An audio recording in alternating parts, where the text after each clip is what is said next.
Warning, trigger warning, this might upset a few people and bring up past traumas. If you want to continue, feel free. If you think that it might be too much for you, I would say maybe, put on the brakes right now because a couple of things that Amber says is just more than.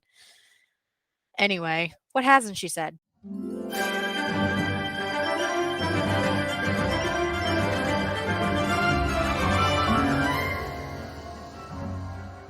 Welcome back to Secrets of Life. Do we have a doozy for you? This just in, lawyers for Johnny Depp and Amber Heard are meeting in court one more time to give them one last final chance to settle their case before the verdict is final. I think that they can have discussions afterwards to possibly um for like the financial side. I could be wrong. I'm not a lawyer, Lawyer, but I think to try to settle on some things.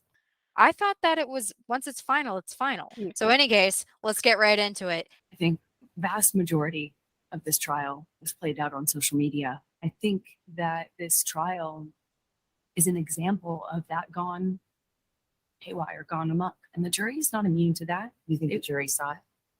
How could they not? I think even the most well-intentioned juror, it would have been impossible. That tells me she was watching it the entire time. She's not supposed to be. They were instructed not to. Were they? I know when she was a witness for those 10 days. Oh. I think or not the 10 days, but the 10 days in between. I don't think she was supposed to be on anything social media or anything that would get her to see other parts of the trial.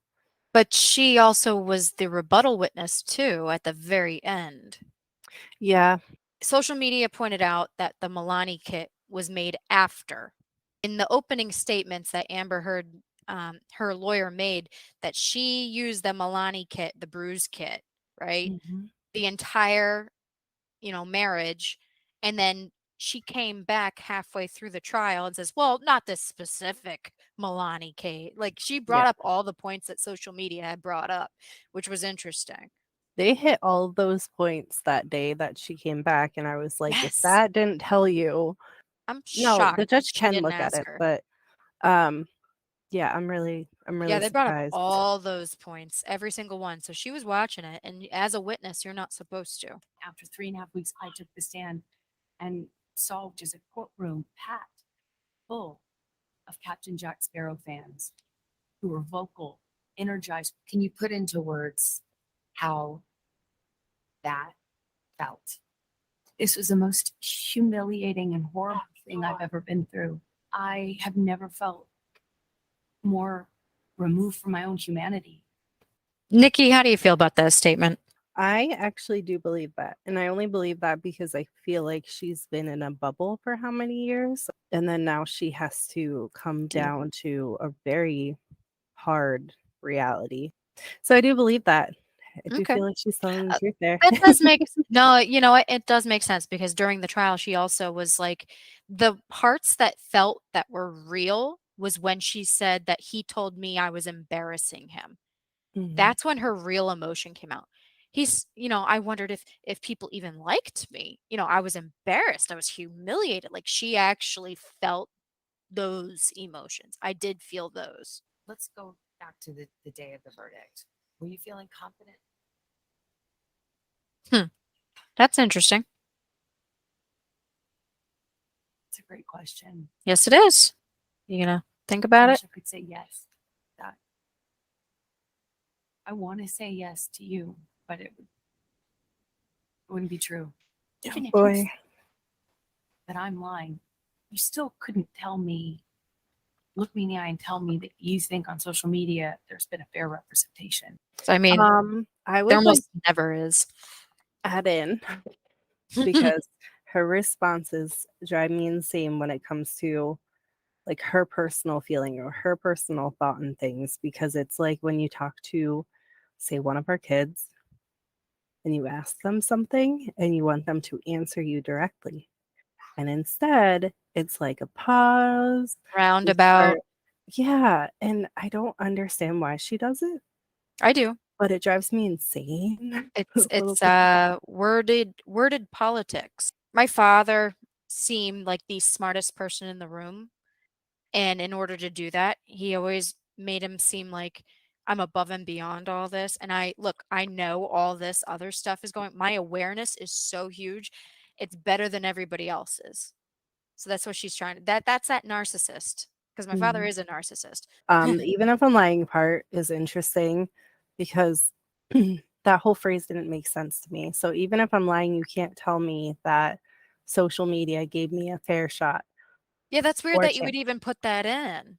And it doesn't even make sense. Like if you are lying, how is It's it not giving you? fair. Oh, yeah, you're right. Yeah. Even if I was lying, it's not fair. Okay. Now you're a Yeah. spoiled brat. That's interesting that you point that out. Like first, like I understood it, but now it's like now I'm really thinking about it. Like even if I was lying, like you can't tell me this has been fair. Mhm. So you're basically saying if you admit that you did do all that stuff, it's still not fair that social media rips you a new one? Another trial handled it with the same, dealt with the same substantive issues, that had even more evidence in. In fact, my evidence was largely kept out. Really important pieces of evidence kept out. What was the thing with the metadata?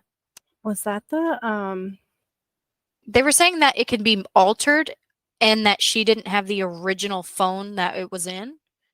yeah, it was showing that it was the programming. I think in that part was when they were showing that it was coming from a program that was an editor software and it wasn't the original photo. Right. So that was all the coding. That was something different. She kept saying in the trial, you got to look at the metadata. You got to look at the metadata because she knew that you weren't allowed to do it. The judge had already said, no, that's not sufficient evidence. Huh. Judge instead of a jury. Some evidence Now is look into that. court that is not admissible in the U.S. court. Right. Do you think that maybe he just had better lawyers? I will say his lawyers did certainly a better job of distracting the jury from the real issues. For some people, Whoa. Take that one. Go ahead. So you know when a lot of people are guilty and they kind of project? I feel like Yes. that right there was just her tell of what her strategy was for this entire thing. And that's just an Yeah. interesting way of saying it. Very introspective. just you know, They did a better job. We were of trying to do it. distracting. Yeah, he did a better job of distracting the jury. Like, Wow. I don't have much sympathy for either one of you. Can you understand that? Absolutely. I would not blame the average person for looking at this and how it's been covered and not think that it is Hollywood brats at their worst. But what people don't understand is it's actually so much bigger than that. This is not only about our First Amendment right to speak. But here's the thing about the First Amendment. Right. The First Amendment protects free speech. It doesn't protect lies that amount to defamation. Lying. Issue in the case. Yes, exactly. You can't go into free speech does not protect you if you go into a crowded theater and you scream fire. We get the concept of free speech from the Greeks. Oh, we just got a history lesson? Hang on. Yes, exactly. Free speech doesn't protect you when you go into a building and yell fire. I forget. I heard that She's before. saying it's unfair? Is that what she's basically saying? She's like, it doesn't protect you, freedom of speech isn't protected. And Savannah said it is, unless you're lying. Then it's defamation. And she says, well, exactly. Why? You can't go into a crowded theater and yell fire unless there's an actual fire. That's what she's missing from that. I think she's trying to still hold off Divert. an entire thing of her life. Like she's still trying to say that because you know what? If she went and like just say tomorrow came out and said, hey, I fabricated a lot of this. Those pictures were the same picture, just different saturation. She would get a lot of trouble. And she She'll knows that. jail So time. she's just like doubling down now. Cause like, what else are you going to do? Like, what do Right. you have right now? Yeah, because these are very real consequences. And again, at the trial, at the very, very end, at the cross rebuttal, Camille, Johnny Depp's lawyer, was like, you understand, Miss Heard, like she really pulled her attention. She says, these are very serious allegations with very serious consequences. My understanding of what that means is not just the freedom to speak. It's a freedom to speak truth to power. Oh my God. My understanding of what that means. No, honey, there's a definition. They give you a definition. Savannah just gave you a definition. You can't just take it into your own dictionary and create your own definition. That's called manipulation and gaslighting. The truth is the word. And Yes. that was the issue. And that's all I spoke. And I spoke it to power, and I paid the price. In the closing arguments, the Depp lawyer called your testimony the performance of a lifetime and said you were acting. What do you say to that? Says the lawyer You can't. for the man who convinced the world he had scissors for fingers.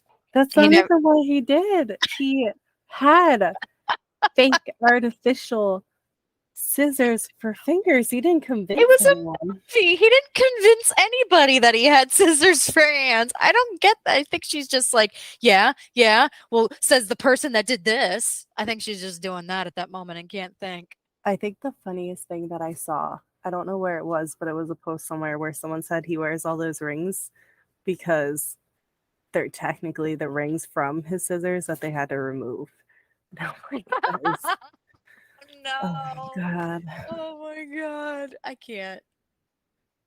Yeah. She's like, uh-huh. I had listened to weeks of testimony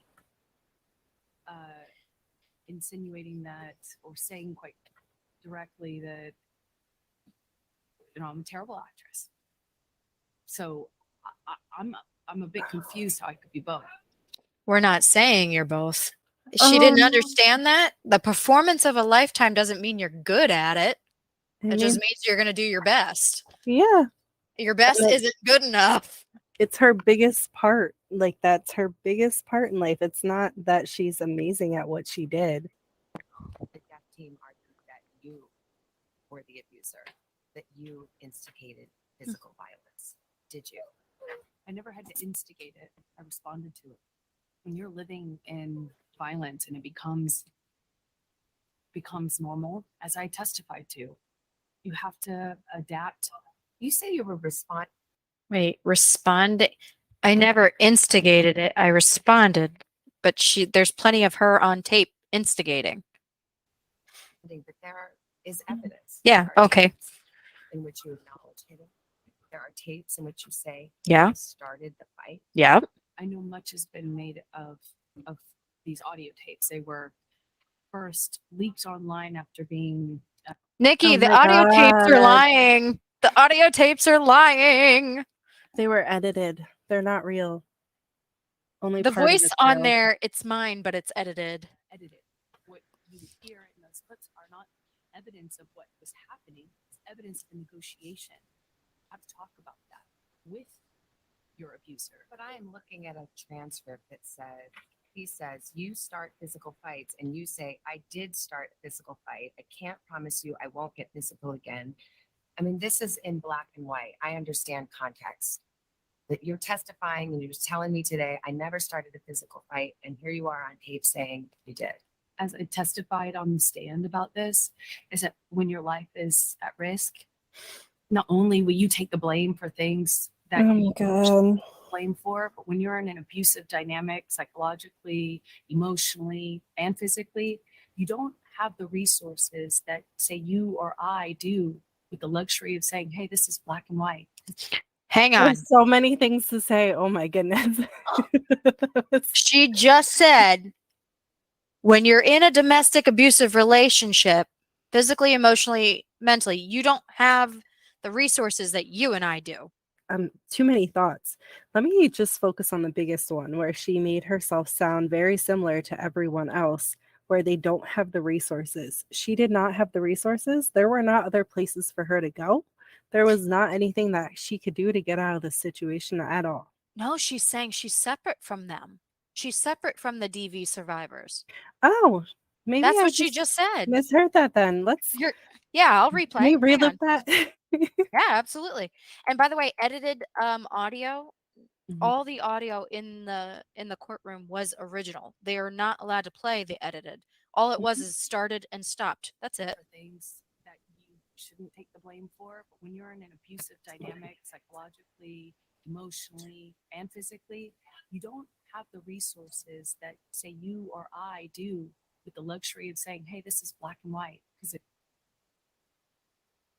I feel like when I reheard that, I was like, no, I don't even know where she's going with that. Yeah. So Savannah had said that these transcripts are black and white. You're taunting him. She says, when you're in a DV relationship, you don't have the luxury that you or I do to look at black and white. I mean, there is gray areas, but why would you taunt a whole situation and then the multiple. abuser leaves the situation and hides? How many times has that happened? And then you would go and chase them? Yeah. Because we wouldn't understand that situation when you're in your fear for your own life. You would actually seek Right. out the fight. And what got me during the trial, and I'll have to find it, but it's a clip of Camille Vasquez asking Amber Heard. She said, why would you risk sending photos of you and, like, I think she had like a bruise on her arm and stuff like that, or pictures of Johnny Depp nodding off? Why would you risk sending those to your friend Rocky? And Amber's didn't understand. She's like, what? What do you mean risk? And Camille's like, you weren't afraid to anger him? The monster? She says, why would I be afraid? It was like an instinct, but she said it. Yeah. Why would I be afraid? Well, because you're saying you're not instigating things. You're saying that you're the one that's getting beat. So if you're not afraid of him, then he's not the monster. And also, if you wanted to protect him so much, because that was her other angle, if you Yeah. wanted to protect him so much, why are you sending these pictures to your friend? But then there are other times, there's another tape where you're taunting him and saying, oh, tell the world, Johnny Depp, I, a man, the victim of domestic violence. 20-second clips or the transcripts of them are not representative of even the 2 hours or the 3 hours that those clips are excerpt from. Could your side have just put the whole 3 hours in then? Yes. Can we Yes, just you could. admire her like deflection, her skills of just Oh, she's good. deflecting? No, Because she's really good. she could literally just say why she said that. Like, why did you actually say that? And she could have said why she said it. Instead, she's like, oh, no, there's more. And you're only taking this 20-second clip. I'm not a lawyer. That was her way to get out of that. Couldn't you have put all 3 hours in? Oh, I'm not a lawyer. She did that a lot during the trial too. She's like, well, I'm not here to tell you what they're thinking. I just know that they're wrong. He And it says he doesn't- never hit you. Never. Is that a lie? Yes, it is. What about the witnesses who said they have seen you instigate physical violence? I've seen firsthand how people will file rank and support the person they depend on. Did they all come in and lie in court? I am not here to call any of Deflecting. Wait, her own witnesses said that they never saw him hit her. Right. Correct. Like her own. So like not just, his, but Hers witnesses also. Yes. Man. Yeah. And and that's what she's saying. She's saying that they taunted, they witnessed her taunting him. Her own sister said that. If you're responding to that and you are a DV survivor and there are situations where people won't see it happen, my response immediately would have been, because it was only done in private. Right. Like it wouldn't be, Right. well, they're falling, whatever, He knew falling when in to the do line. it when no one's Yeah. around. That's exactly And the for first you to thing. say that when, I show up with a bruise on my eye or I show up with bruise on my Right. arm or whatever, Right. he would always have a good reason. But talked about being in this patient to an situation, it's extent like, where I oh didn't even no, know the we difference don't even between, look at the actual. right and wrong. Nikki, do you know the difference between right and wrong? I feel like again, she has researched survivors. So I know there are situations where I have, not that I don't know right and wrong, but I've gotten out of line with things I've said. my reactions to something that's happening might Triggered. be different than, usually, mostly defense. Um, well, it was all defensive, but so I want to sound like, yeah, I didn't know. Um, Right. It's so, not like you didn't know or that you weren't yeah, aware. It's that it's a reaction, a trigger. It's a defensive mechanism. It's not, hey, I I didn't didn't know know right. the Yeah, difference between right and wrong. Like, no, yeah. By the time you're 5, psychologically speaking, by the time you're 5 years old, you know the difference between right and wrong.